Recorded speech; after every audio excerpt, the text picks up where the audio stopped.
Good afternoon. Welcome to Great Decisions 2021, sponsored by the World Affairs Council of St. Louis. My name is Joel Glassman. I'm the Vice President of the World Affairs Council of St. Louis and host for this program. Before we begin our program, I'd like to thank our sponsor, the University of Missouri St. Louis, and their international office, UMSL Global, for approximately the past 10 years. They've served as our co-sponsor of this event, and we greatly appreciate their continued interest and contribution in this program. The World Affairs Council of St. Louis is a 501c3 nonprofit, nonpartisan membership organization that connects the citizens of the St. Louis metro region to the world. Founded in 1948, our mission is to offer programs which promote understanding, engagement, and relationships in the world affairs zone.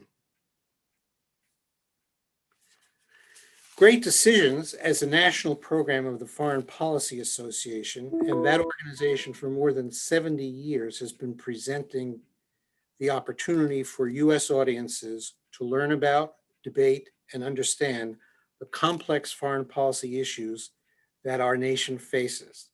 The Foreign Policy Association, Great Decisions, operates on the premise that an informed citizenry is necessary to sustain a democratic society. The World Affairs Council of St. Louis, for the past 10 years, has been the sponsor of this program in the St. Louis area. So our partnership with the Foreign Policy Association continues, as well as our partnership with the University of Missouri St. Louis. As in the past, we will address 8 critical foreign policy issues on alternate Thursdays beginning today. Our format for today is we will have lectures presented by our 2 experts, who I will introduce in just a moment. Those presentations will be followed by a question and answer session. To ask questions, you will need to go to the Q&A segment on your webinar. I will ask our experts the questions. You can address the question to one or the other of our speakers, and we will follow our Q&A program with a video prepared by the Foreign Policy Association that is relevant to today's topic. Let's begin our program. The 2020 presidential election was about many issues that separated the 2 candidates, and none was more basic than the future of globalization. Should the nations of the world become more integrated, especially economically, or should they each individually pursue a more nationalist direction? We probably all can recognize these alternatives from the presentations by the 2 presidential candidates. For the United States, as a recognized global leader, these challenges are particularly clearly defined. Should the United States assume a greater role of leadership in the world, or should we retreat into an America First only program? We have 2 speakers today. Professor Lewington will discuss the economic impact of globalization and the benefits and costs of increased globalization. And Professor Carver-Madalon will discuss the role of electronic communication in the future of globalization.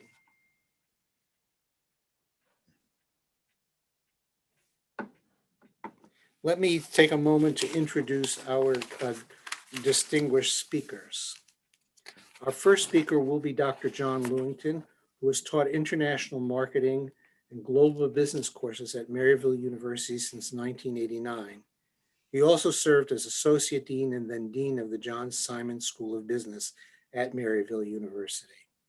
His education was at the City University of London, both at the graduate and undergraduate levels.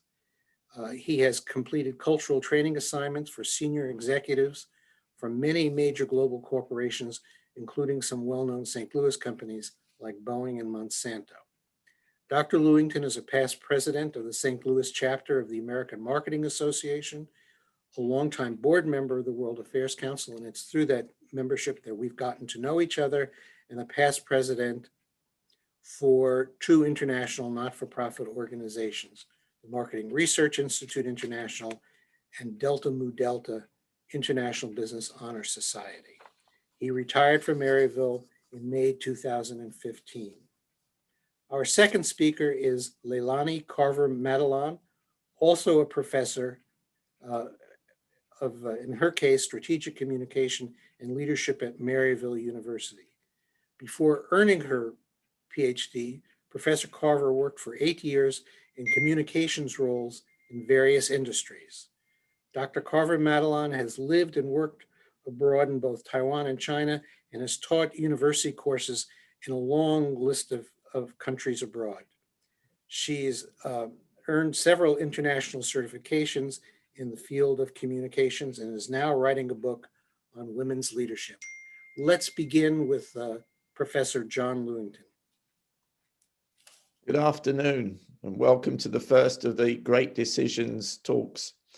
I'm going to at first run through the article that's in the book that some of you may have, that's a very interesting book for a read, and you may have had it. So I'm going to start by talking about a little bit about the history of where we are today, and we arrived here after many years of change and incremental political decisions that have spread out over the 20th century and now into the 21st century.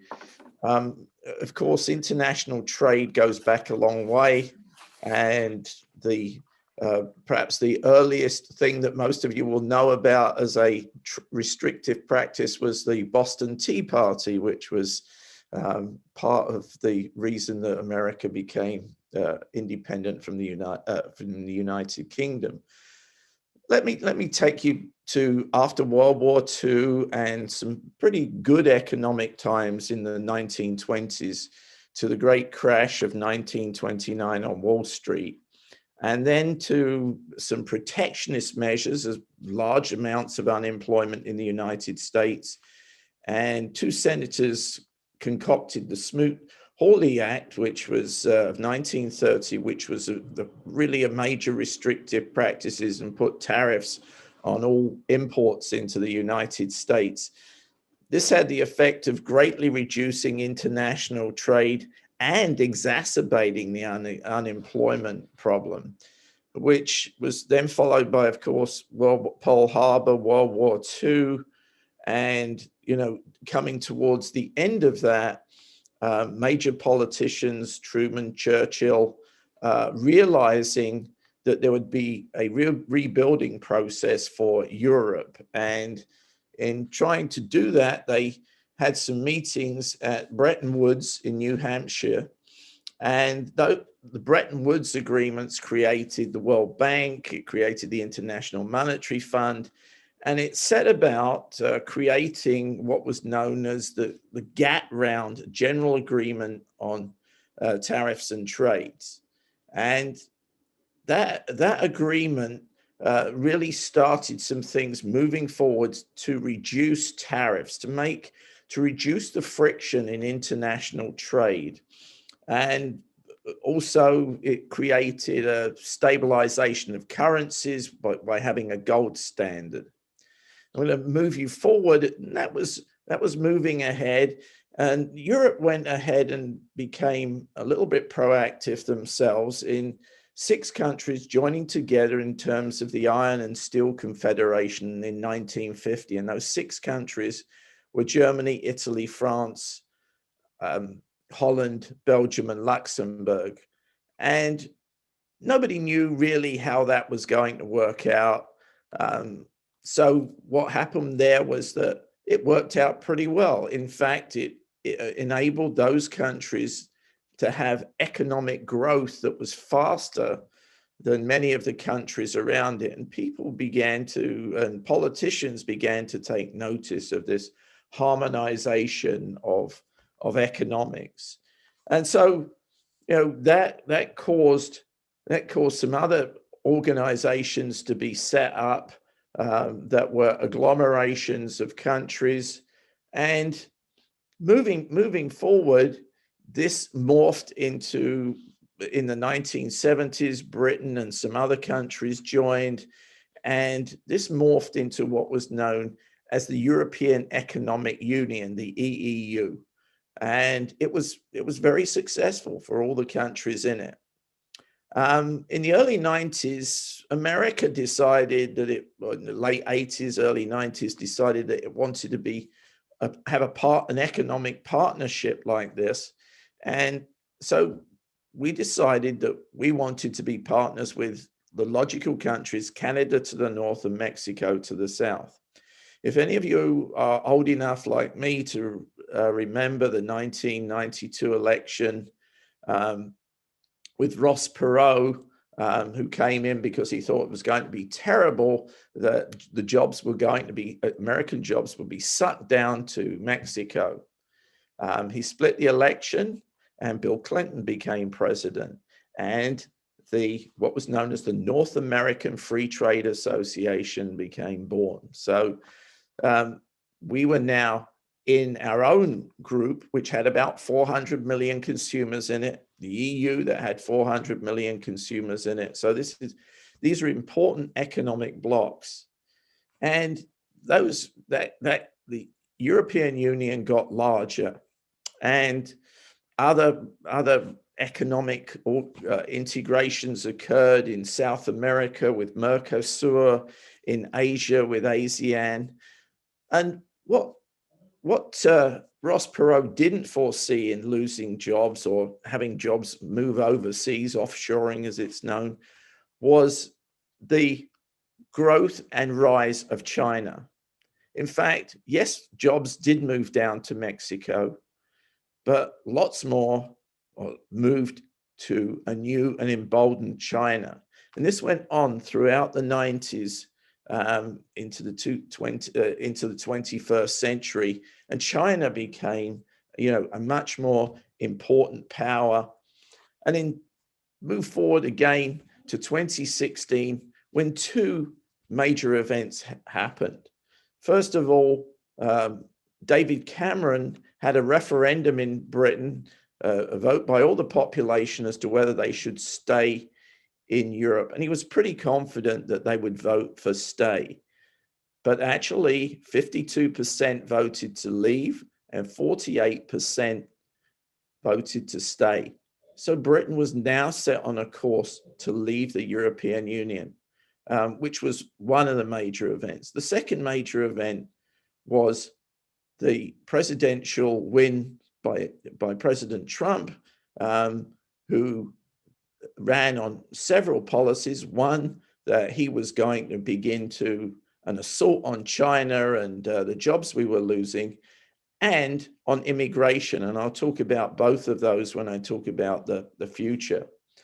So these were interesting events. And what that did was that it began to make it look as if there was now a huge move politically to end the moves towards globalization. And now what I'm going to do now is I'm going to share with you some of the information about what the future might look like by going through some of the areas that we've talked about. So I'm going to hopefully share my screen with you. Can you see that? Are we good? Hopefully. You're good. We can see it. We're good. Thank you. Okay. So, what benefits did globalization bring economically? And what happened was that over this essentially, 70-year period of time, was that we started to move towards some much more efficient ways of moving goods around the world. And that was essentially containerization. And right now we're sitting in a situation where there's a shortage of containers, funnily enough.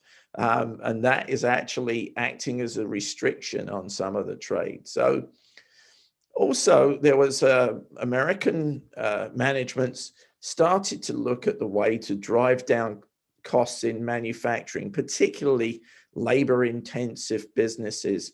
And I'm thinking about athletic shoes and apparel, and some of the assembly jobs that we now have done in China.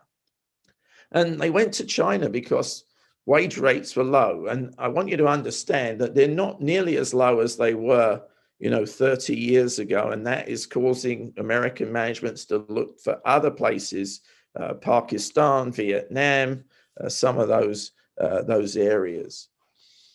That as part of a major issue in both the British Brexit, the British exit from the European Union, and President Trump's platform for the 2016 was the whole issue of immigration. And what was happening in Britain was there were lots of people. The European Union has free movement of labor. So lots of people moving from lower income countries in Eastern Europe, Poland that come into it, Bulgaria, some of the other countries.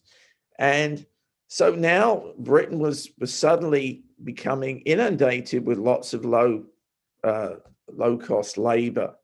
So the movement of people was become a massive part of this globalization process, in the same way as often immigrants that come from Mexico or other parts of the world generally start in lower paid, often start in lower paid jobs in the United States. Now, one of the issues that most people don't focus on is that in Europe and the United States, we have a shortfall in birth rates, and we're actually going to need additional people. The German government recognized this for their country. They've actually taken in 800,000 immigrants from Syria and the Middle East. And we often gloss over the benefits of immigration. And one of the things that most people don't know about Steve Jobs and Apple is that his father was a Syrian, and that companies like WhatsApp were started by a Ukrainian that immigrated to the United States. So often immigrants bring a new work ethic, a new dynamicism to your economy. And in St. Louis, we actually have an organization called Mosaic, run by Betsy Cohen, where we are trying to bring more immigrants into our economy to help with some of the jobs. Before COVID, most of America had an unemployment rate below 3%, which is extremely low. Also, as we've moved from what was an agrarian economy in the early part of the 20th century into a manufacturing part of the economy, into a services-driven global economy. And in the services world, there are no border controls. There's no ability to put any tariffs or extra charges on things. And so, America has benefited from the growth of a number of businesses in the service media, not least of all Netflix, which has become a massive global entertainment. But America was always responsible for a lot of entertainment around the world through Hollywood and through the major TV stations where you would go to Spain and watch Law and Order dubbed in Spanish on Spanish television. So there was the growth of services has been another major force that is going to go on in the future. For some American businesses, globalization also presented an opportunity for tax avoidance. And so a lot of their businesses, particularly in Europe, are based in Ireland, a population of about just under 5 million people. So it's a relatively small country. And the Irish government has been extremely friendly to American corporations, to a point where in 2016, the European Union told the Irish government that they had undercharged Apple by 12 billion euros, about $15 billion in taxes. And they were instructing the Irish government to go ahead and collect that money. In fact, Apple took it to the European Court of Appeals and actually won their case, so they won't be paying it. But they're not the only major American company that's doing that in Europe.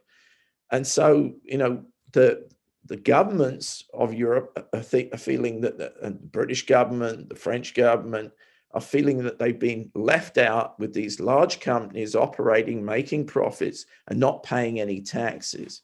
So France has come up with a scheme. It's called the digital taxation, which is still out there. It looks like they'll do it, which will be a percentage on the turnover of companies like Google and Amazon and Apple. So the governments themselves are having to become creative as these global companies are operating. Another major future as part of globalization that's been going on is cross-border investment, and it's been very interesting. And Joel made note of it in his opening talk about the role that America should play in the world. And up until 2000, America was the major investor in other countries around the world, particularly the UK, and likewise the UK in the United States. But after 2000 and 2010, as China ran up huge trade surpluses and lots of money in the bank, so to speak, from that, they basically started buying companies in Europe. And if you drive a Volvo, you essentially, that company is owned and managed by a Chinese company. So they also bought the black taxi company that makes the black taxis that any of you who've traveled to London will be familiar with. And so this investment, and if we start to be isolationist and we start to withdraw within the United States, I think it's pretty clear that there'll be a vacuum there. That's one of the articles is about China in Africa in the Great Decisions group, that wherever you go, wherever there's an American vacuum, China is very eager to fulfill it. I went on a trip to Cuba a couple of years ago, and we don't trade with Cuba, but all the buses, the tour buses that we traveled in, were built in China. So China wants to do business with Cuba, and it recognizes it's a relatively small economy, but the Chinese will have influence there. We certainly don't want to go back to the 1960s, where we had the Cuba crisis with the Kennedy administration. So cross-border investment is going to continue to take place, and we probably want to be part of that. The other collaboration and joint ventures, many of the world's problems are now so big. Well, we've been living with COVID to realize that. And right now there's a huge squabble going on between the European Union and Britain over some AstraZeneca vaccines that were made by a British company in Europe, whether they can actually send that vaccine to Britain.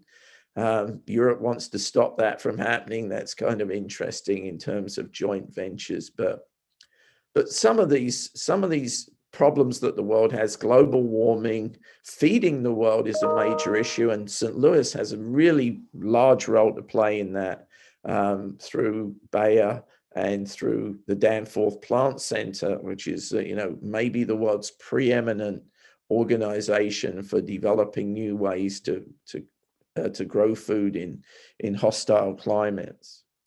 Another thing that's emerged in the last decade is what are known as cryptocurrencies, and there's more than just Bitcoin. I won't run into all of those, but certainly if you had any Bitcoins at the beginning of the year, you've become rich because the value of them has gone up considerably, and it could be that we will have a new global currency in a few years' time if they can work out how to stabilize it. In the last week, you would have lost about $10,000 per Bitcoin. So it's not all good news.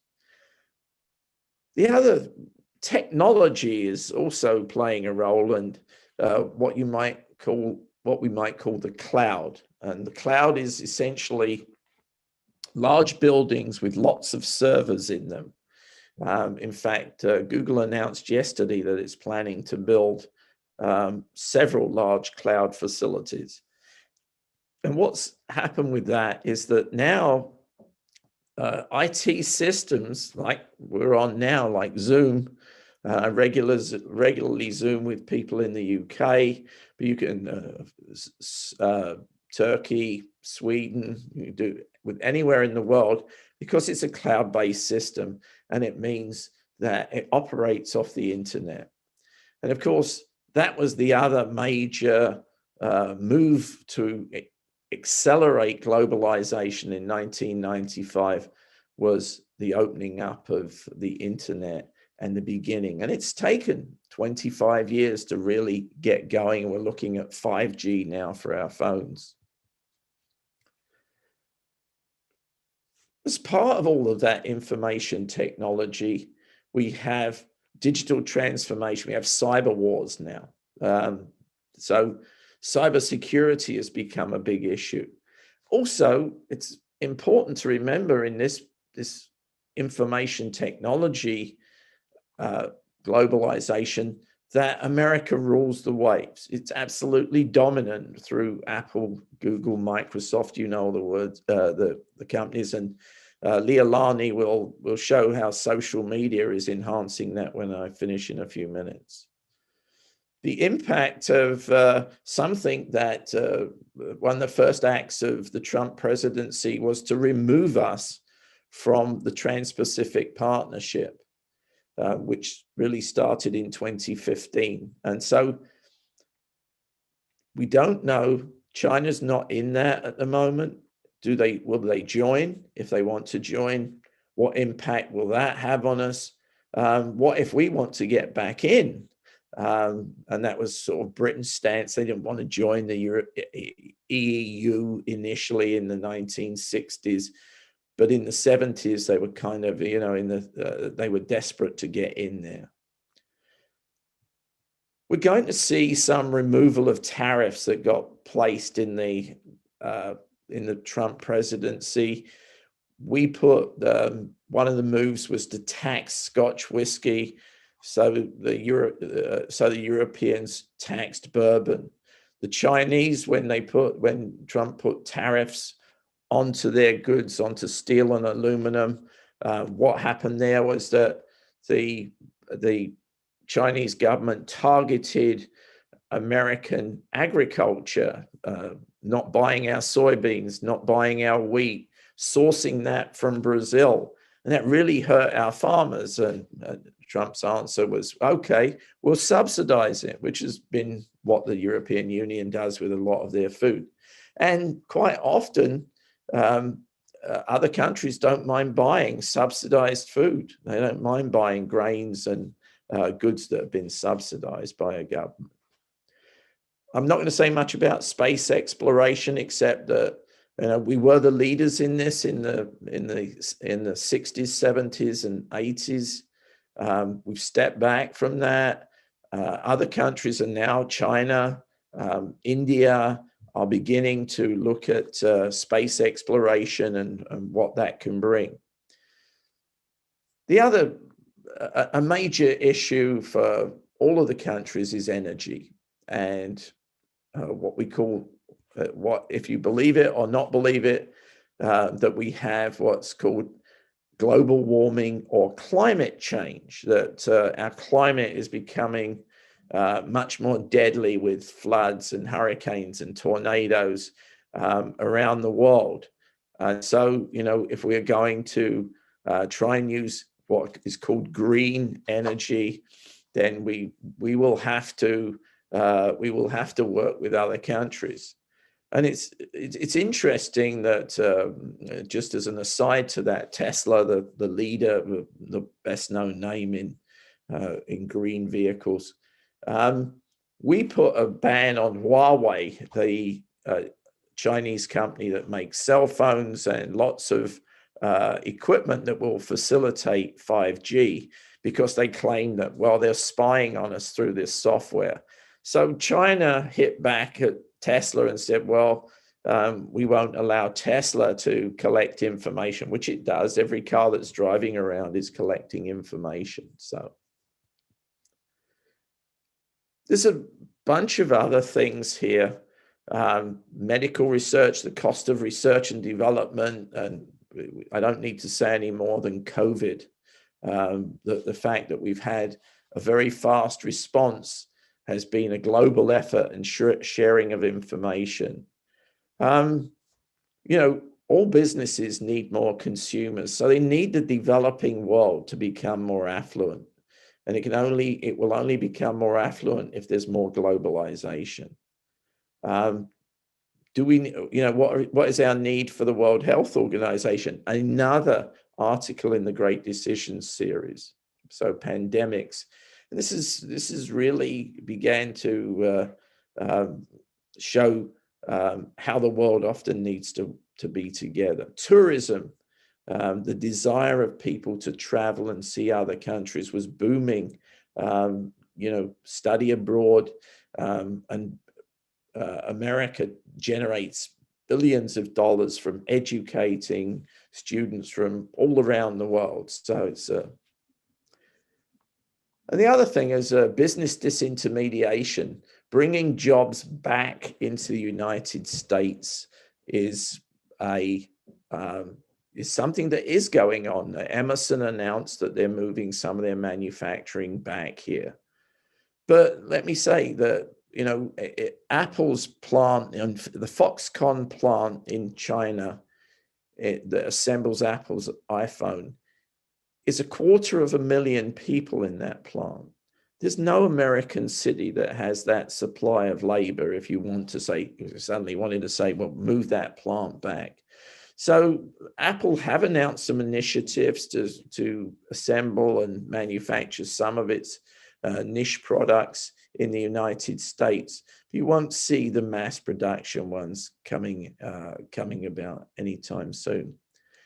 So if you want to take a look at what isolationism means, in other words, not interacting with the rest of the world, you only need to take a look at South Korea and Cuba, two countries who are relatively isolated and in communist regimes, and are the two of the poorest countries in the world, with very, very poor economies, and often on starvation rations. Cuba's been through several crises of hunger, and so has North Korea. So you may have seen the news about North Korea flexing its muscles. This is just so that Kim can remain in power, and he may get overthrown, and Cuba may change when finally the Castro family give up their power. Well, I thank you for listening. I've used my half an hour. I'm now going to hand over to Leilani, and we'll take some questions later on. Thank you. Thank you, Dr. Lewington. I'm going to share my screen now real quick and be able to show my presentation. Thank you so much for sharing that. If you have any questions, please feel free to put them in the chat at this point. We will be answering them at the end, but if there's Leilani, we'd like them in the Q&A. Oh, sorry. I'm sorry. In the Q&A. Thank you. I apologize.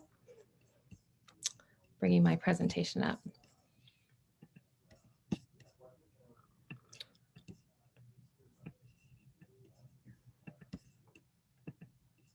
Here we are.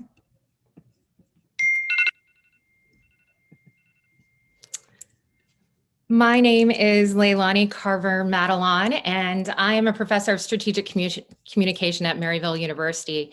And of course, we're talking about the end of globalization, and Dr. Lewington shared so beautifully about what has been happening in the past, kind of leading us up to today, and also what's going to happen in the future. And I would like to focus on one part of that future. And the part I'd like to focus on is the communication data and information that we're experiencing. Remarkably, digital flows, which were practically non-existent just 15 years ago, are now one of the biggest trade things that we see. Almost everything that is traded now has a digital component. So think about how much our lives have changed just because of something like a mobile phone, and how communication across the world has changed. So we're going to be talking about that today. So I want you to look at this, this slide and see how much communication goes across borders as we see it increasing. And it's only going to continue to increase. And I want to show you some data that helps support that. But before we even get to that, I want you to go ahead and look at how globalization has changed how fast we can communicate. If you think back, so if we think back to 1776 and the Declaration of the Independence, it took 1 month for news to travel across to London. But if we look now, of course, and then it sped up. Sped up to when we were using a telegram exchange. It took 10 hours. And then even when we started with a telephone, it took 0.2 seconds. And now when our former president sent a tweet, it would go across the world instantly. And so we think about the speed of communication. I remember in 2003, I was living in China teaching English, and during the SARS epidemic, ironically, and I was there, and I would call home, and it would cost roughly about, and my parents were living in the States, it would cost roughly about $3 a minute to talk to my parents. Fast forward that 10 years later, 2013, I was taking students from Maryville on a study abroad to China. I called my parents back home again, and for free, we could talk on FaceTime. And we were able to chat for nothing. So you think about not only the speeds of communication where we can talk to one another across the world, but the cost of communication as well. And of course, the importance of e-commerce and social media that comes with it. So let's look at the numbers in regards to digital around the world. So right now, approximately in the beginning of this year, January in 2021, we're looking at about 7.8 billion people, so almost 8 billion people. And if we look at unique mobile phone users, this I think is the most, and I'm holding up an iPhone, I'm not trying to promote Apple. Androids are great too, but I do believe that mobile phones are going to change our world and already have in a way that's phenomenal and will continue globalization, even though there's been a slight downward trend slightly in globalization. This allows us to communicate with each other and sell things to each other and talk to each other in ways that has never been thought of and will continue to allow in our hands to have so much more power. And so if you look at unique mobile phone users right now, 5.2 billion of our world's population, you're looking at 66.6% of the population already has mobile phone usage. And look at that, out of that, we're looking at 4.66 billion people, almost 60% of the population have access to the internet. Out of that, we're looking at 4.2, almost half, a little over half have access to social media and are active users. That's not just one-time users, those are active users. So when we look at the power of social media to interact with each other, to comment on different things and know about it. So let's dig into that social media a little bit more.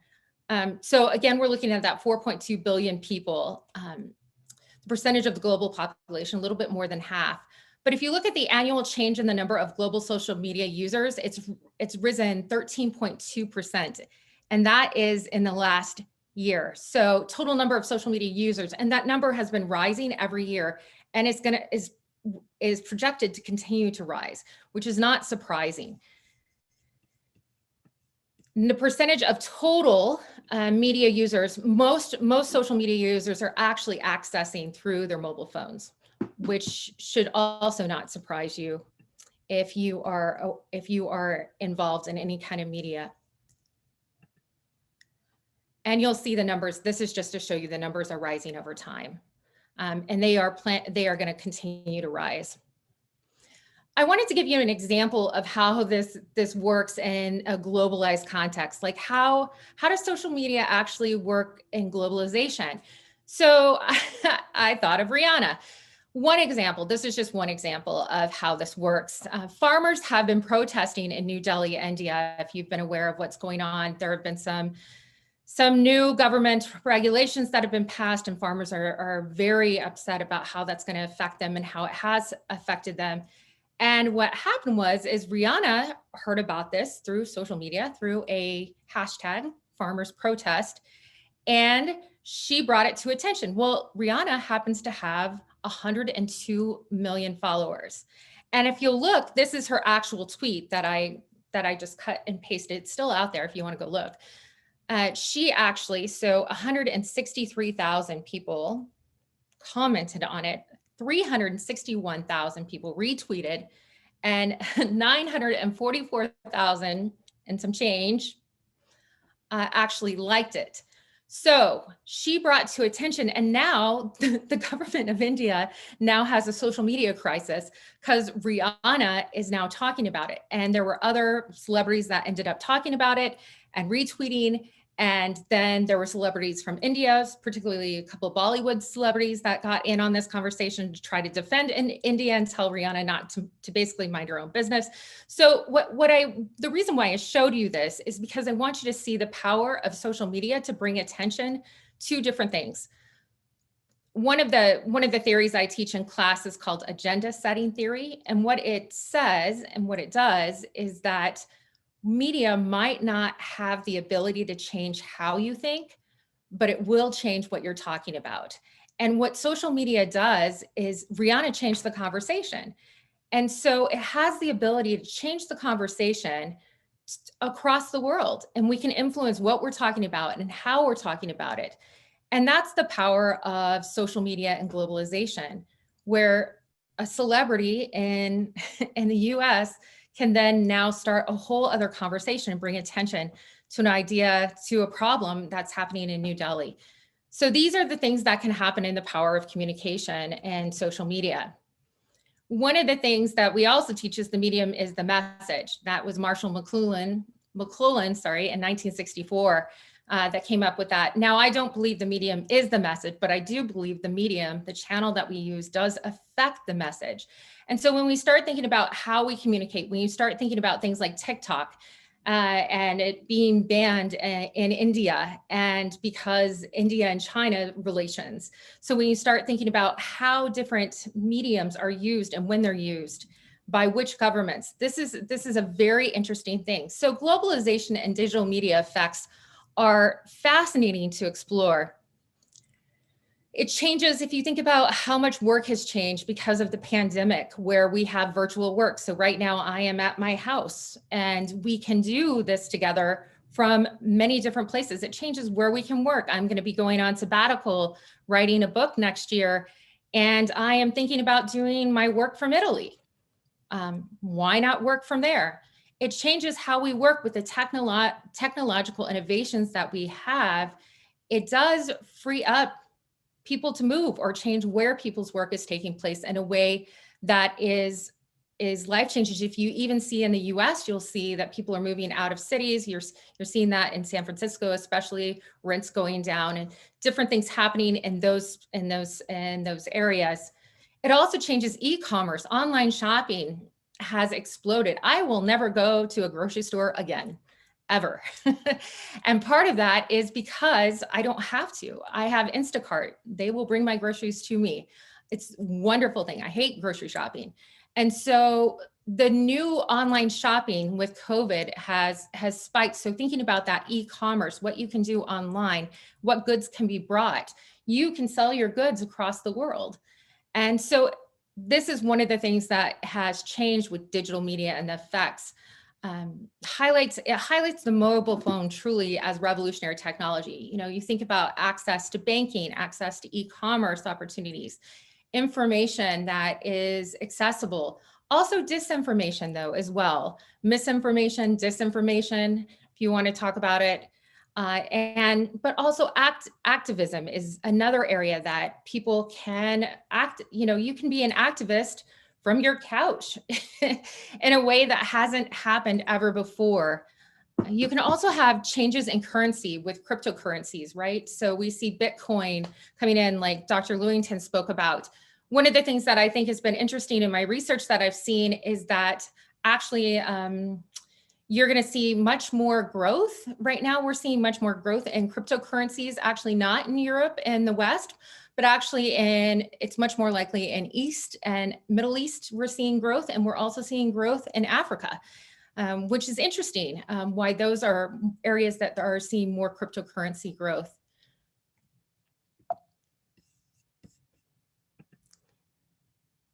So question for you, how much time do you spend on social media each day? So if you spend more than 3 hours a day on social media, you are considered a heavy user of social media. 3 hours, more than 3. And you can check on mobile phone. If you just go to your settings and scroll down, there's actually a way to check, and it will break down per social media app you use. And you can see the breakdown. I do this often with my students, my undergraduate traditional age students. And I had a student last week who told me he spent 19 hours in one day on one social media app. It was TikTok. So a little bit of a heavy user. The concern for having heavy use is if you are spending more than 3 hours a day, your rates of anxiety and depression are much more likely to be higher than if you don't. Just a little FYI about that. But how much time do people across the world spend? Would you think that the US is the highest? It's not. If you look at this chart, you're going to see the Philippines, people in the Philippines on average spend 4 hours and 15 minutes each day on social media. And if you scroll down, you see the white in there. The white is actually the average. On average, worldwide, people are spending 2 hours and 25 minutes each day on social media. The US is actually further down. We spend on average 2 hours and 7 minutes a day on social media applications. That number has been growing. And actually we saw a bump by about 19 minutes when COVID first hit and continuing over, which makes sense because we're at home more. We have more time often on our hands, unless you're a parent like me of a toddler, in which you have less time on your hands. But worldwide, we did see a bump and an increase in social media. And if you look at daily time on different devices, you're seeing the communication, how much time we actually spend on devices and how much time we are spending on technology. It's increasing rapidly. And so here's a breakdown that you can see on the internet, on all devices. On average, we're spending across the world, we're spending from ages 16 to 64, right? 6 hours and 54 minutes, almost 7 hours a day. And then television, breaking down social media, press, media, online and physical print, streaming music, broadcast radio, podcasts. And podcasts actually have seen a great explosion over the last year and are increasing, and podcasts from all over the world that you can access. And then time spent video games as well are increasing. One of the most interesting things about media right now that is with Generation Z, the one after Y, or sometimes they're called Alpha, the generation after Z. We're seeing a lot of young people using video gaming platforms such as Twitch, except they're not playing games on them. They're using them to communicate, which is very fascinating how that is working. Also, another one they're using is called Discord to communicate and chat with one another. Video games, and still are, but watching other people play video games or watching video games and or playing them together with friends. And now they're just using them to communicate, which is interesting, how they come together instead of even meeting together. But with COVID, that of course is much more complex right now. Again, looking at time spent on the internet, you're seeing worldwide, the US is right above the worldwide average. So we're just a little bit above, but the Philippines, again, you're looking at considerable time. So you can see across the world, there's a great many people spending a lot of time on the internet. And it's interesting to know why people are spending time on the internet. So finding information is the number one reason why people state they are going on the internet. And staying in touch with friends and family is the second, then news and events, researching how to do things, watching videos, which is entertainment, going back to what Dr. Lewington was saying. A lot of times the US has been known for their entertainment. You can find, of course, anytime if you've traveled, you often see American TV that is dubbed over in other countries, but finding that. And now we're seeing the opposite too. If you are a Netflix watcher, you will find, I just finished watching a Swedish show that was in Swedish, excuse me, and filmed in Sweden, that's then now dubbed over in English for us and our audiences. So you're seeing much more exchange in that realm, at least more coming over into the US than it has in the past. And so the world's most used social media platforms are also interesting. If you think about the power, this scares me, honestly, if you think about the power of the social media platform. So Facebook alone has 2.7 billion users. 2.7 billion, that's more than any country has. And if you think active users, if you think about the power that Mark Zuckerberg has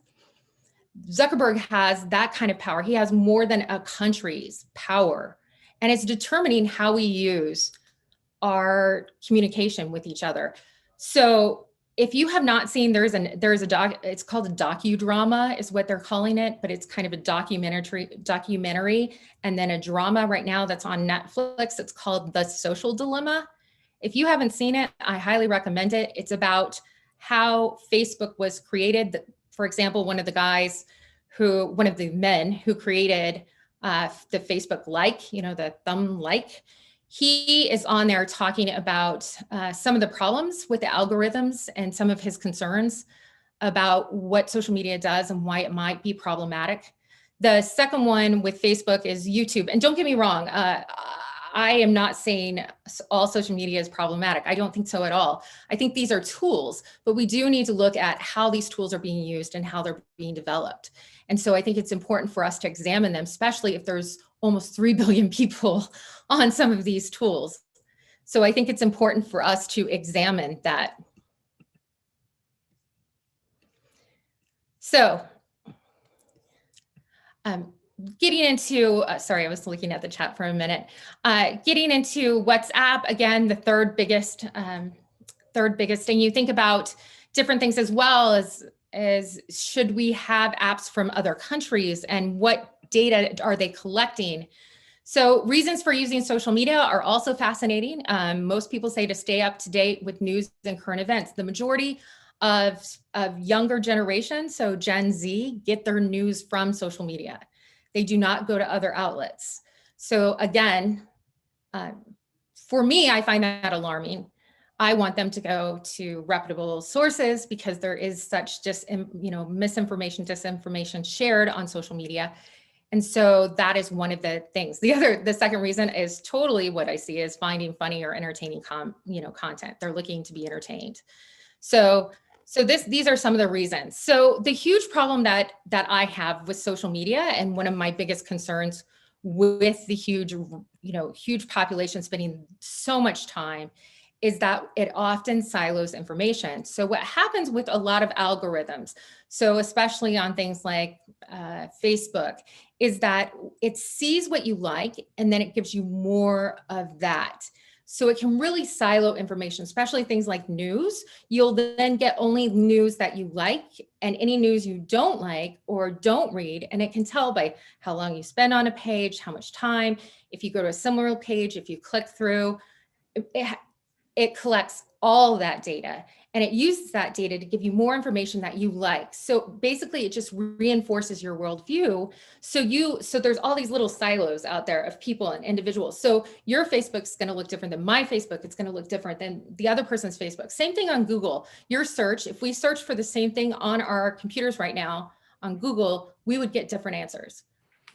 Different results would show up. So everyone gets these kind of little silos of information, and the information just reinforces what you already believe. So we, in some respects, that is not globalization, right? We're just all our own little independent silos all around the world. And this is concerning to me about this effect of social media. And it allows you to see your only one narrow perspective. Now, there are other parts of social media that allow us to connect with others around the world. So social media does allow me to connect with my former students in China and still talk with them regularly. We can FaceTime. It's wonderful. It can be a great connector. So it can unify, but it can also divide. So these are the things that need to be explored and worked out with technology. What's scary about it is that it's in its infancy and it's just growing so fast, right? It's just exploding in the rates. And so when we think about the globalization, so this is why it's led to things like, where are the lines of free speech? Where is state regulation? And different countries are trying to figure this out. Even from the news perspective, we know what's been happening with Australia. Facebook pulled out of Australia their news, and all their news basically sources, people being able to read the news just plummeted. And so they were like, what are we going to do? They had to work it out, and they did. But it's very difficult. I mean, this is something you can't just say we're not going to use Facebook. Well, I guess China did. So maybe you can. So states, in the States, what we've done is we have a couple of acts like the Communication Decency Act. We have the Children's Online Privacy Protection Act, but very little oversight. The European Union really has gone in pretty hard with their GDPR, their General Data Protection Regulation, which they're looking at protecting privacy. That's really data privacy is what their concern has been. Then we have India with their Information Technology Ministry, who says anything that the government decides is not appropriate is illegal. So that's one way. And then you have China, People's Republic of China. They have a Ministry of Public Security, which is laid out basically these defined in 2012. They laid out their rules for what is allowed and what is not. And a lot is not allowed. So there's government regulation that goes on that is enforced by the government at the government level. So one of the things that is interesting, because I still feel like a lot of this social media is in its infancy, like we're still trying to figure out how this is going to work, who's going to work, how do we monitor it, what do we do, where is the line for free speech, where is it inappropriate? So there was a huge uprising on Pornhub, which is the 12th, I think it was the 12th most used social media site or platform, because there were videos that were being uploaded, kind of what they would call revenge porn. So say a romantic partners were together and had a video and then uploaded it to the site and could upload it and other people could view it. And the person who's involved in it could not remove it. So there's been more policing that has gone into place now to help remove things like revenge porn. But that took a huge movement of people coming together, and it took a lot of time as well to get those sorts of things put into place. These basic rules that one would think we should definitely have, but on a global scale, when anyone can upload, right? Think about, how do we monitor this? How do we do this? So in the future, we have to be thinking about various trends. What are we going to do? How are we going to manage this globally? When we communicate across the world and can, various trends suggest that when digital, it's not going to be from the West, that it's going to be from other markets. And for example, even especially in commerce right now, live streaming has revolutionized online shopping in China. They have live commerce, and it's right now worth $60 billion a year. And the US isn't in it. And another Chinese influencer, Vaya, sold more than $4.5 billion through her Taobao live stream channel last year. So, like cryptocurrencies are being used in Latin America and Africa and Southeast Asia compared to peers. So we're seeing lots of differences that are happening, and people use the internet in different ways. So the TikTok equivalent in China is really interesting to look at, to compare. And I have my students do that. You compare the TikTok equivalent in China back and forth, and we look and see what are the differences, what are the similarities, and where do they cross over. And so it's interesting how media is going to continue to shape and be shaped by globalization going forward. And so I just wanted to bring up some of these interesting things and how our phones and technology continue to shape us, and we are shaped by them as well. So on that note, thank you. And do you think it's the end of globalization, or are we just moving on to a new trends or new ways of experiencing globalization? I would like to welcome back Dr. Lewington. Well, thank you both. Let's move ahead. We have quite a few questions to ask. John, if we could restore your video, I'd like to address the first question to you. There's a lot of talk about how globalization has increased jobs in some areas, decreased jobs in other areas, and without getting into an industry by industry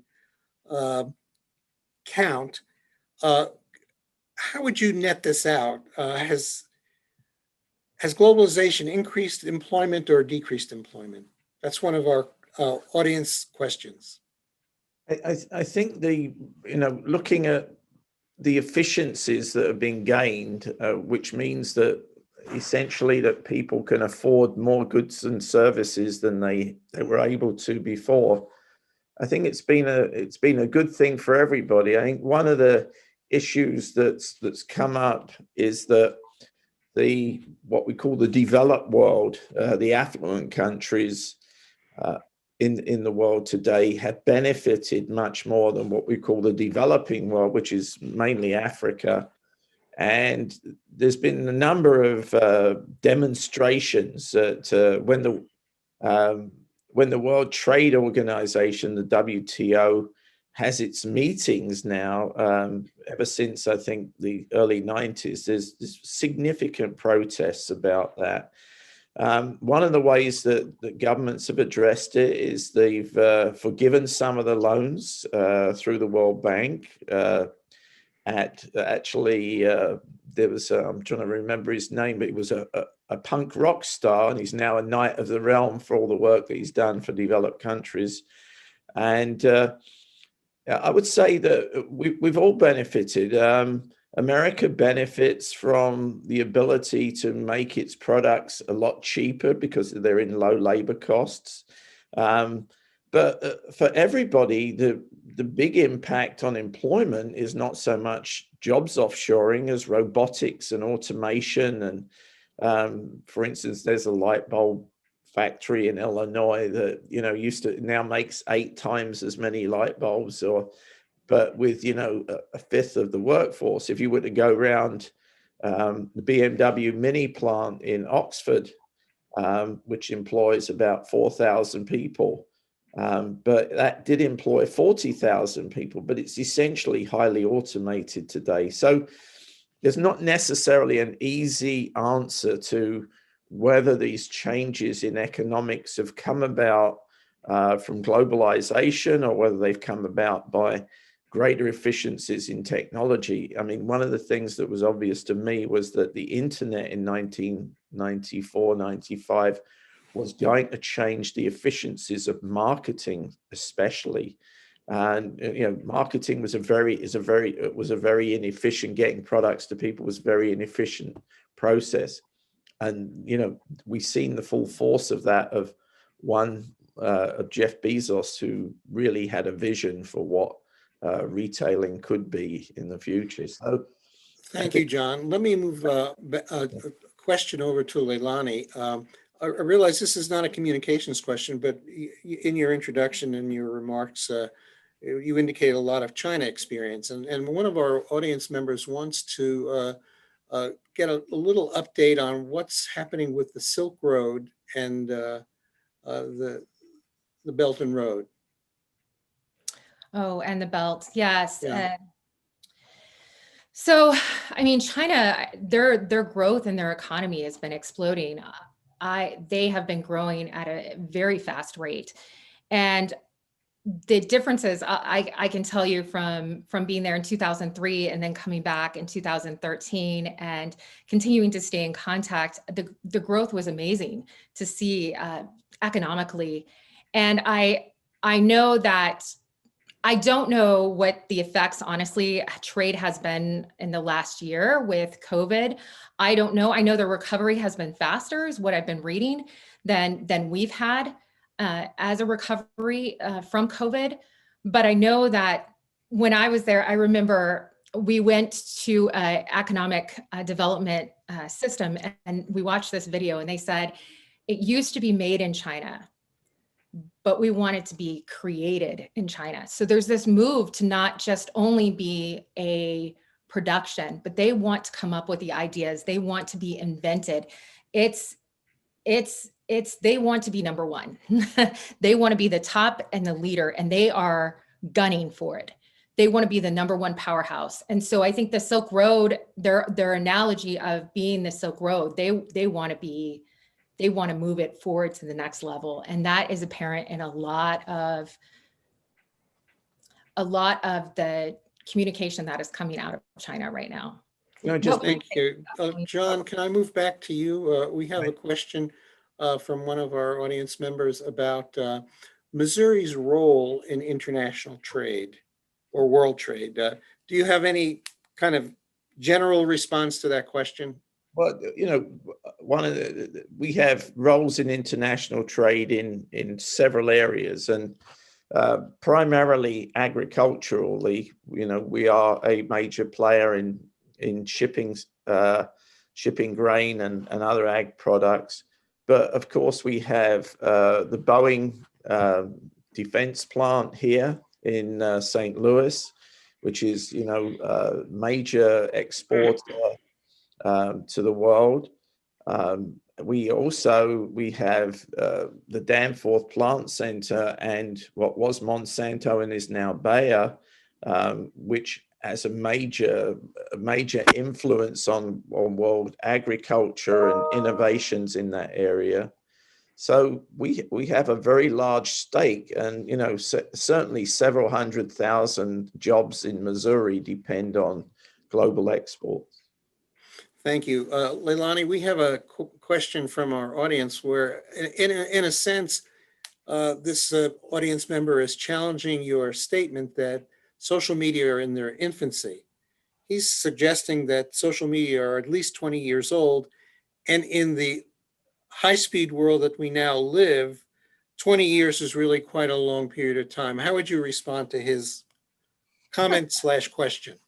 It's about perspective, but I think this is truly, I mean, if you look at technology and what we're looking at in a technological revolution, I think we've just begun. And if you think about how things are continuing to develop and 5G and what's going to happen with the development of technology and social media, it will continue to evolve. It's going to change and shape. Yeah, Facebook started 20 years ago. It started roughly 2001, I believe. It's when it started, right around the early 2000s it started. So it has been around 20 years. But the development, like right now, so Clubhouse is the newest, hottest thing, right? Clubhouse is the new thing that is me. I just got on it. And then there's, there's always something new coming out. So it's always going to change. It's always going to evolve. It's always going to be moving.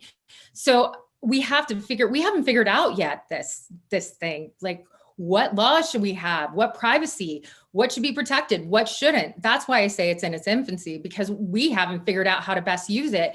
And we don't know what the ramifications are for people who are high users. I mean, we know it causes depression and anxiety, but we haven't seen people grow up with it. So we know, okay, not good to use it a lot. What are the ramifications long term? We don't know.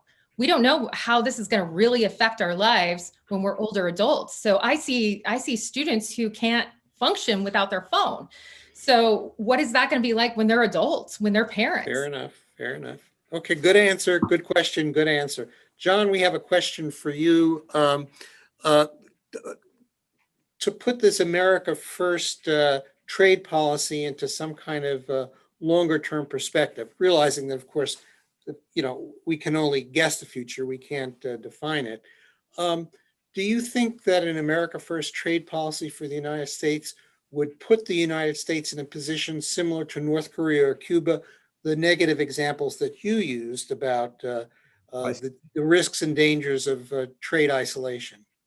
Well, I think that it's where you get a clash of politics versus free enterprise, and we have a very well developed corporate system that's already global, and I don't think that it's feasible, even with the government trying and certainly the Trump administration tried to be a little isolationist in their methods. Beyond that, you have very influential people who give a lot of money to the politicians whose best interests aren't served by isolationism. So I don't think that we would ever evolve into a situation like a Cuba or a North Korea. But I do think that we've talked about China a lot, but China's a very, very aggressive, and Leilani just mentioned TikTok.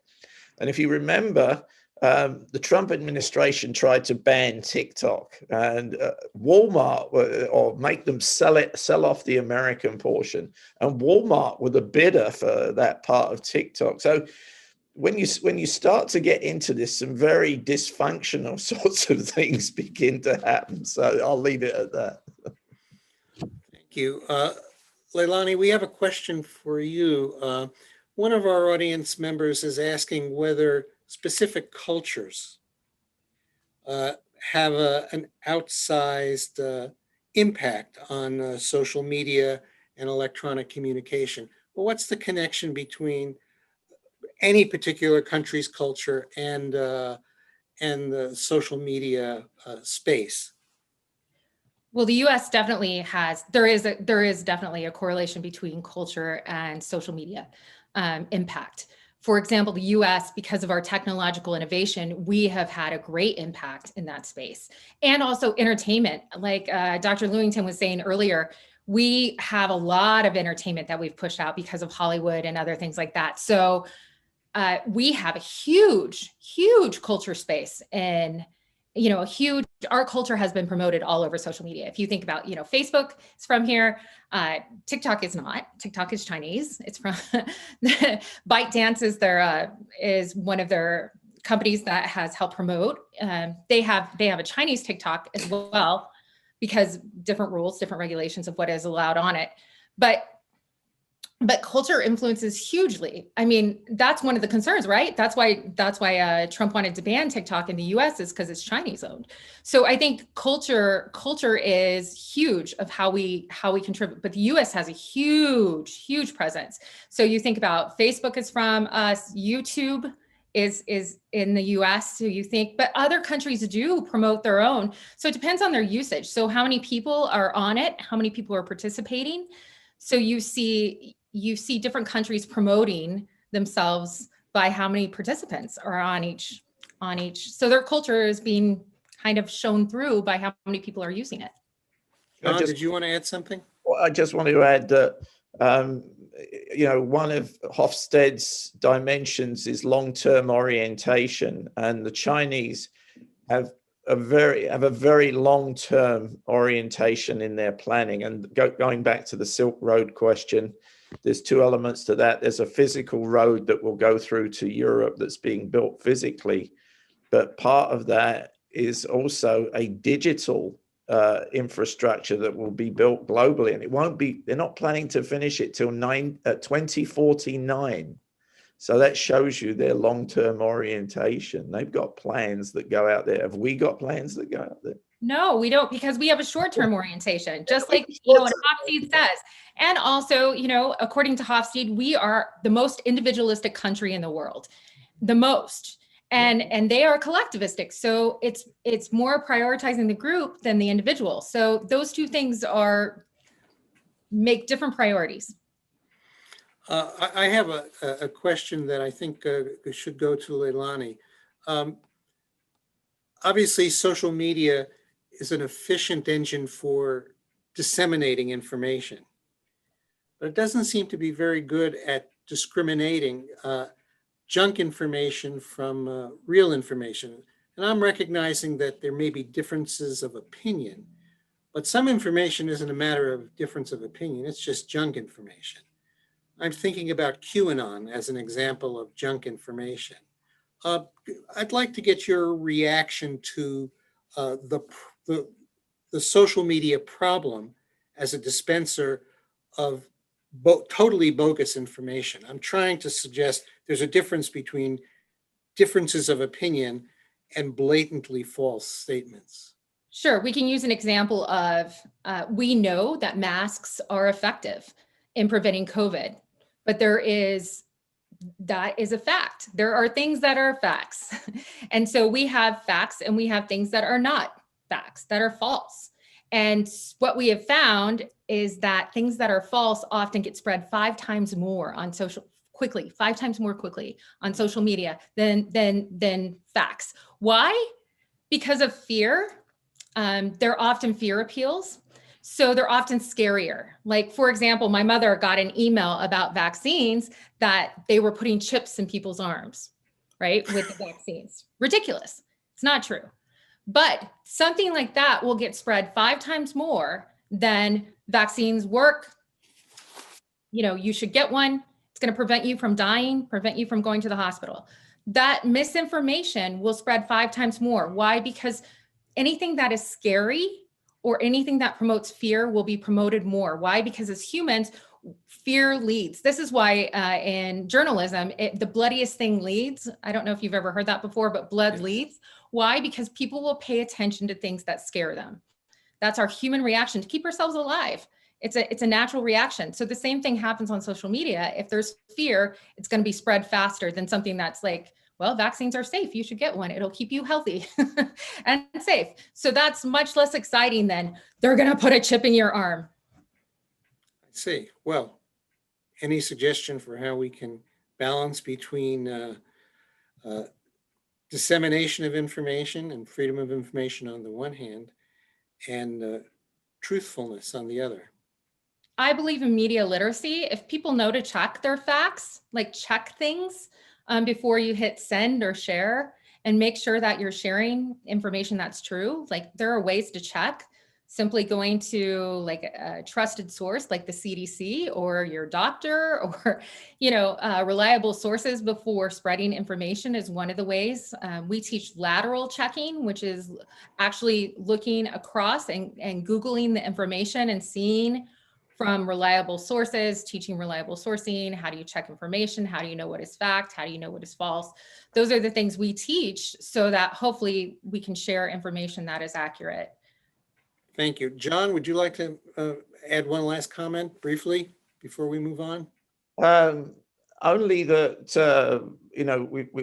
China has a plan that's not military anymore, but is more economic to become the world's leader. That's where they want to be, and they've gradually moved up, as they become hugely dominant in trading. So, and there, as we all know, the problem of intellectual property, the sharing of information, hacking of companies' designs and ideas and copying them when they build plants there are not friendly. It's and I often bring this up when I have Chinese students, and they seem to agree with me that it's going on. So. Well, thanks to both of you. You did a splendid job, and you did a very good job of working together for all of our benefits. So we thank you all again. I'd like to remind you that this session will end in just a few minutes. And then we will have an optional viewing of the Great Decisions video, which will start as soon as I conclude my remarks. I want to remind you that in 2 weeks, on April 8th, we will return with a Great Decisions program on Persian Gulf security. Our speaker will be Captain Henry Stevenson, a retired Navy intelligence officer. Mr. Stevenson was a speaker last year on Red Sea security issues, and he did a spectacular job. And many of us who heard him were eager to have him back. So that's April 8th at 12 o'clock at the same location. These programs are brought to you by the World Affairs Council, which is a membership organization. We hope you will consider becoming a member. We want you to become a member. In fact, we can only continue to bring you excellent programs if you decide to become a member. Also, I want to one more time thank UMSL Global, which is for many years co-sponsored this program with the World Affairs Council. We greatly appreciate their ongoing support for us. That's it for today's program. Those of you who want to watch the video, just leave your screen the way it is. And thanks one more time to our two speakers. You did a spectacular job in summarizing and discussing a very complex set of issues. Good afternoon.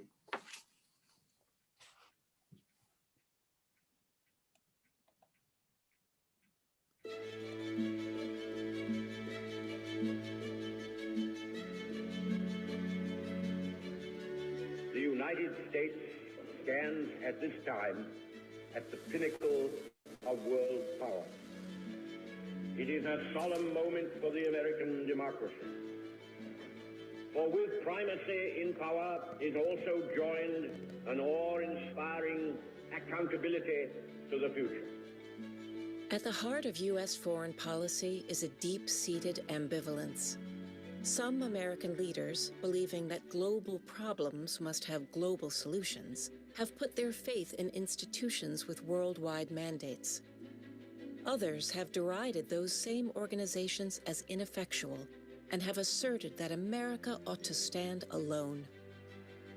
Great Decisions examines the perils and promises of multilateralism and asks whether global cooperation can endure in an era of nationalist retrenchment. The end of the global order? Next on Great Decisions.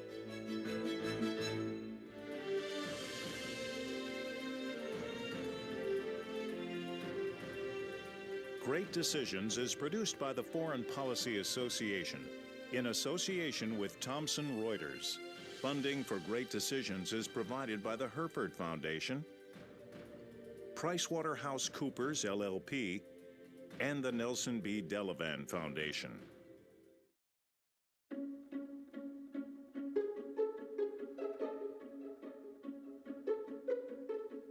Every 4 years, American voters head to the polls to elect a president. At issue is not just who will occupy the White House, but how actively the U.S. will engage with the rest of the world. From this day forward, it's going to be only America first. America first. America is back, ready to lead the world, not retreat from it. In his 4 years in office, President Donald Trump pulled the U.S. out of a host of multilateral institutions. The Trump administration announced today that it will withdraw the U.S. from UNESCO, the United Nations body that protects global cultural heritage, in response to its designation of the old city of Hebron as a Palestinian World Heritage Site.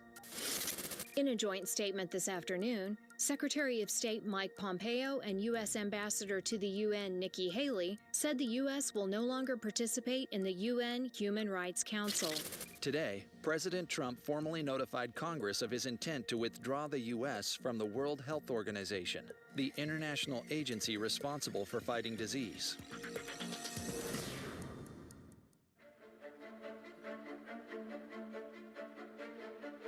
One of the things that the United States is we're still the biggest player on the block. Now, we shouldn't yield to the second biggest or the third biggest or worse. We need to pick our alliances carefully, make sure that there are enough shared values that we can feel comfortable with that partnership. The United States stepping back from that position of international leadership loses U.S. influence. If we leave the table, there are other countries who are quite happy to take our seat.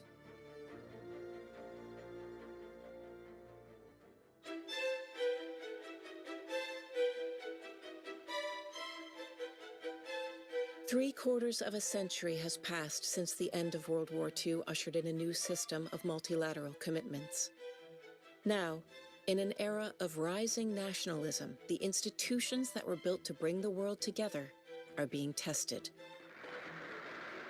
Now, I've been worrying about different aspects of the world for some time and have concluded that we are now on a hinge of history, sort of comparable to what the people at the end of World War II faced.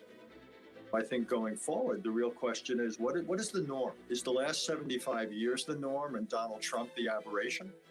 Or in some ways, was the last 75 years something of the exception and Donald Trump was a harbinger of a return to America's tradition of holding back from the world? I don't have the answer to that, but a lot of history will depend on that answer.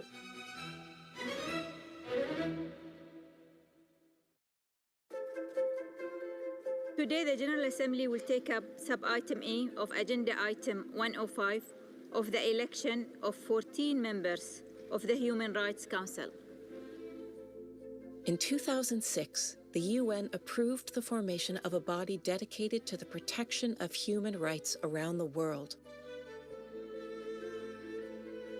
But George W. Bush kept the U.S. out of this new council.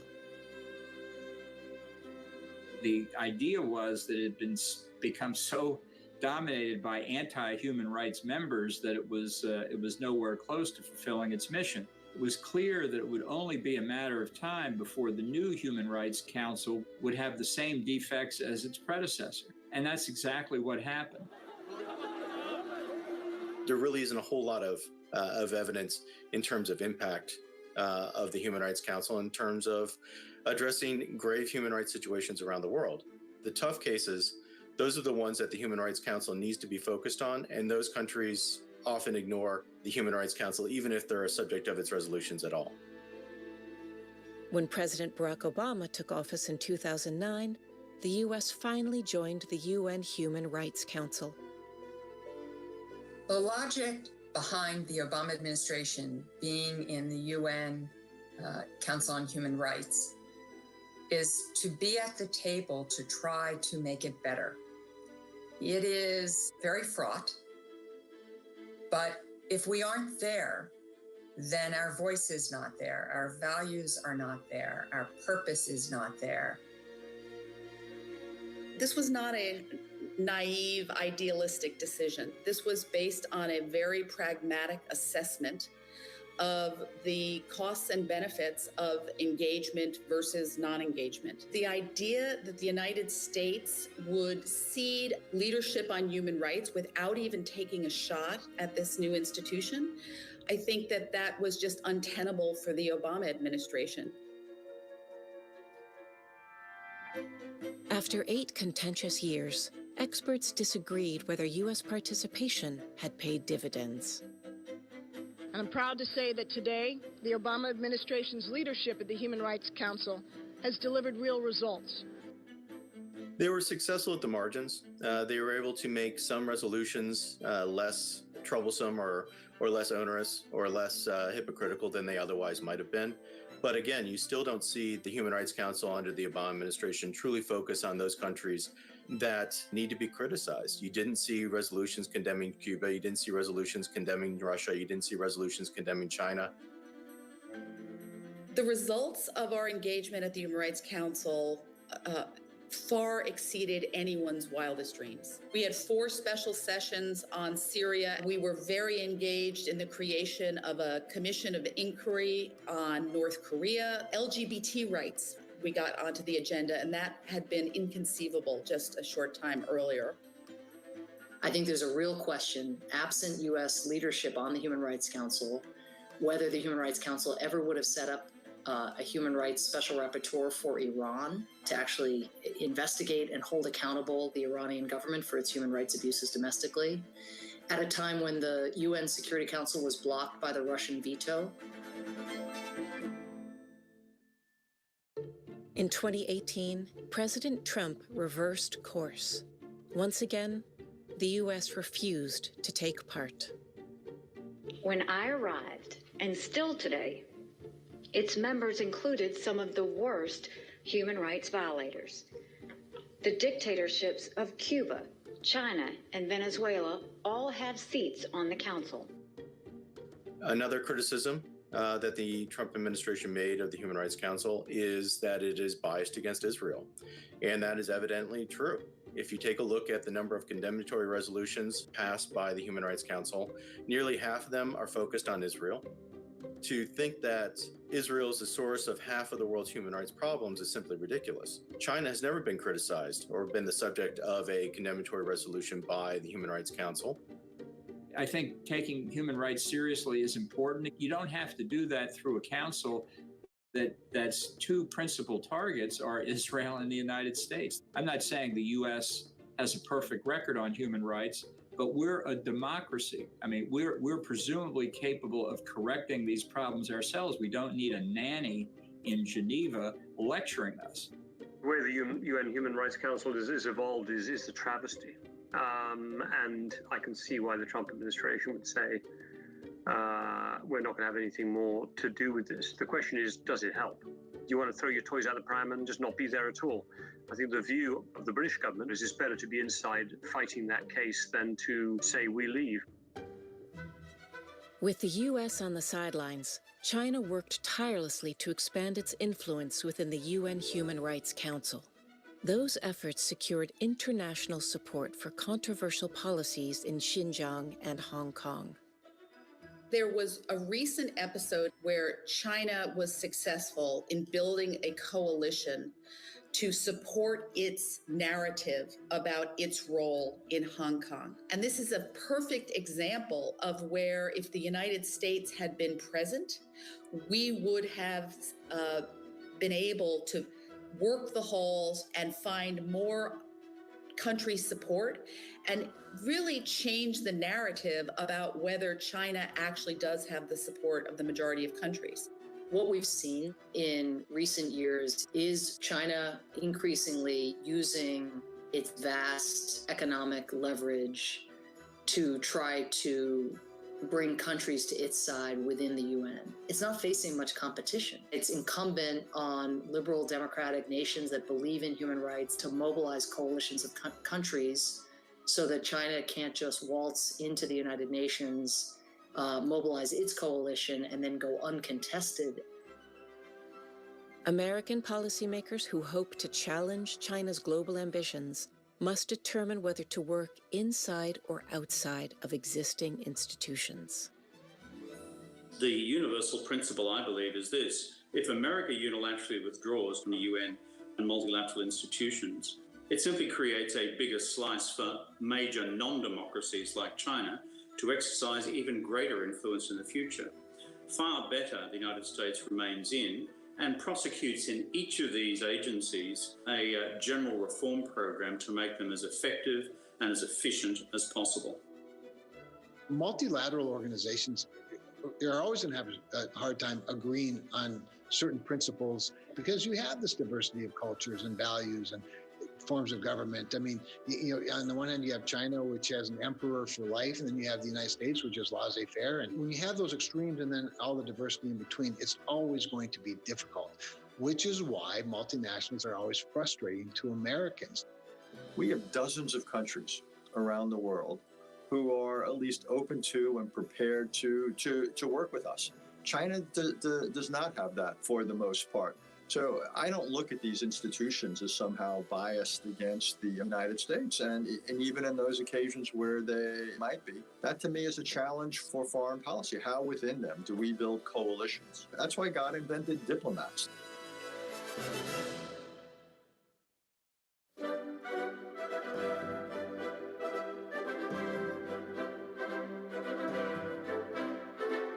Let us not fail to grasp this supreme chance to establish a worldwide rule of reason, to create an enduring peace under the guidance of God. Today, the allied world salutes these representatives of 50 nations. They have made a beginning, a brave beginning that can build a mighty structure for peace. When World War II ended, the U.S. championed the formation of the global order we know today. The United States was the architect of so many of these multinational organizations. You know, they came out of, in so many ways, a devastated world in 1945 and a belief by Americans that the way to avoid catastrophic wars in the future was to create international institutions that were basically channels for dialogue and problem solving. That was a very different world, a very different United States. Balance of power, distribution of power was far different. These institutions now have 75 years of a track record, not always, shall we say, glorious. Even as the U.S. government embraced multilateralism, a strong undercurrent of skepticism ran through American politics. I just say the hell with the UN. What is it anyway? It's a damn debating society. What good does it do? Very little.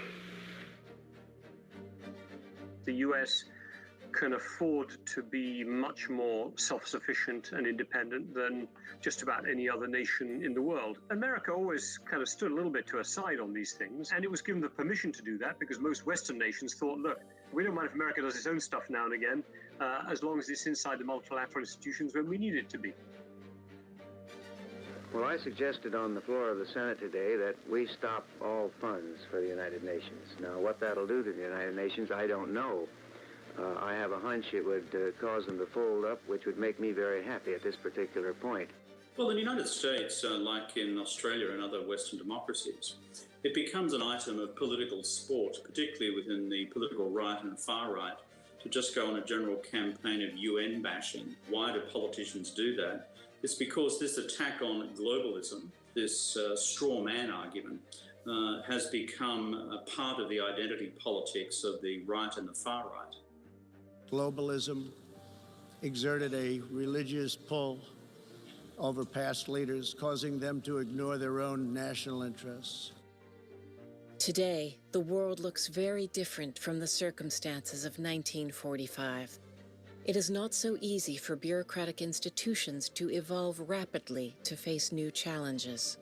It's going to be very hard to see those organizations change. It's not that people don't know how they should change.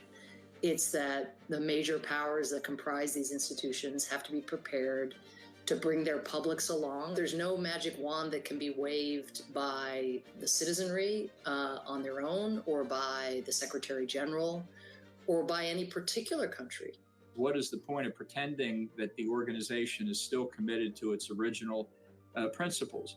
And if that tension means that the organizations don't work, as many parts of the UN system didn't work during the Cold War, that's unfortunate, but then that ought to lead people to say, what are the alternatives? Not just keep plowing along as if the problem didn't exist.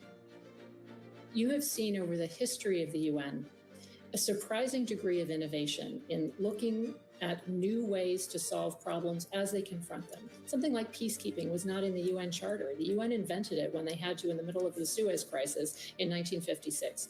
So there are all kinds of ways that the UN, working with partners, needs to look at solutions in innovative ways.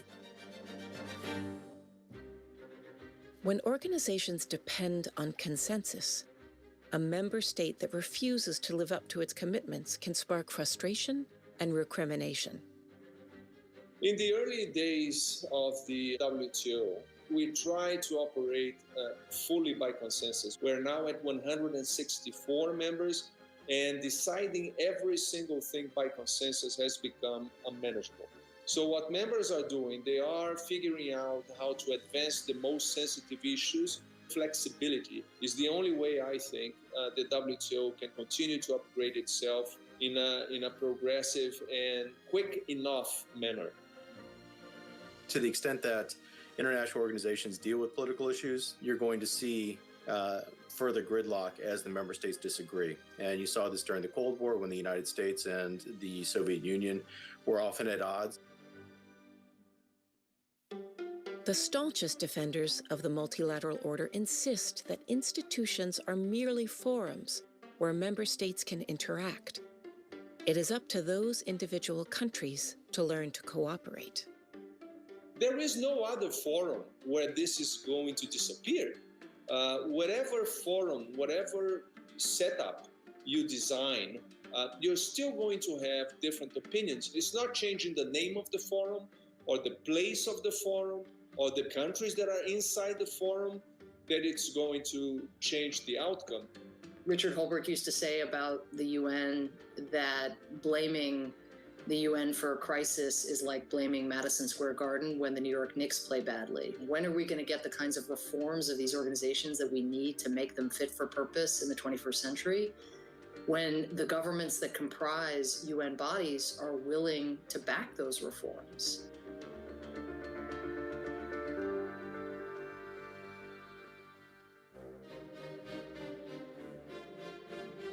Throughout American history, policymakers have feared that the empowering of international institutions might impinge on national sovereignty. I do not recognize higher law than the Constitution in temporal terms. I'm leaving religion out of this. We are sovereign, and the Constitution provides no opportunity to delegate that sovereignty to some international body. My own view is that there's a false dichotomy that's often created between sovereignty and cooperation. One of the best ways to advance the sovereign interests of any country, including the United States, is by working with allies, working with other partners where you share common interests. And that's really how these institutions were created and what they're for. Today, politicians who worry about the loss of sovereignty have mounted fierce opposition to American participation in the International Criminal Court, a tribunal founded in 2002 to prosecute individuals for crimes against humanity.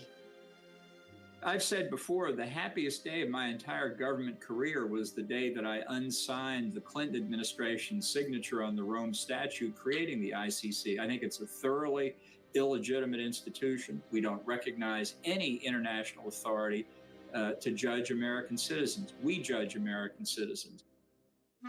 I received word this morning that the ICC Appeals Chamber authorized an investigation into the activities of the Taliban and U.S. and Afghan personnel there. This is a truly breathtaking action by an unaccountable political institution masquerading as a legal body. Our nation and this administration will not allow American citizens who have served our country to be subjected to illegitimate investigations. There are, I think, real and legitimate concerns about the International Criminal Court and about its jurisdiction and how it could be used to affect American diplomats, American servicemen. And the ICC was not designed for situations where a country had a robust legal system. Those who champion global institutions face an urgent question: how to present an effective case for multilateralism to skeptical voters. The key challenge for any national political leadership is on matters of global governance to explain to their domestic political constituencies our membership of these international institutions, primarily in terms of their ability to advance our domestic national interests. And then you argue, and by the way, it helps the world as well. The challenge with a narrow form of nationalism, a kind of insularity of worldview that leads you to believe that you can close your borders and solve your problems, is that the facts are not going to respect that ideology or that way of governing. We're not going to set back the clock, right? You're not going to see the end of global air travel or the end of global commerce.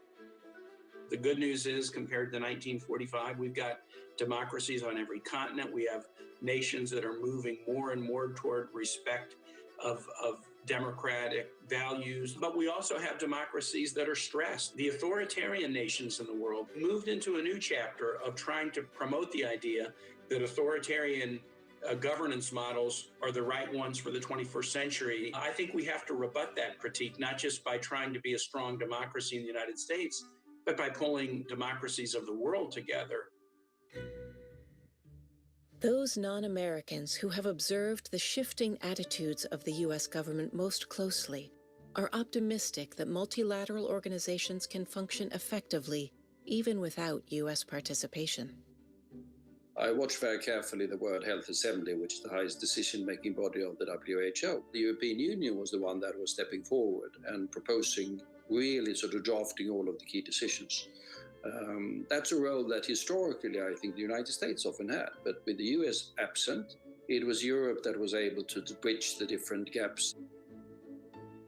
I call for like-minded countries in Europe, in Asia, and in the Americas to triage the institutions of multilateral governance until we re-establish a level of geopolitical equilibrium between China and the United States. The ball, I think, well and truly lies in the court of an incoming Biden administration. But I do think this is the last chance saloon for American global leadership. It may be that we'll look back again at this and say the idea that you need a country to lead us out of a crisis is a very 20th century notion, and that leadership has become much more fragmented, diverse, as has power, and therefore we shouldn't be expecting America or any country to come up and lead. Since 1945, the world has learned that multilateralism is messy, tedious, frustrating, and imperfect. Partnerships form and dissolve, and institutions come and go. But at a time when emerging threats can so easily cross borders, the nations of the world have little choice but to find some way to work together.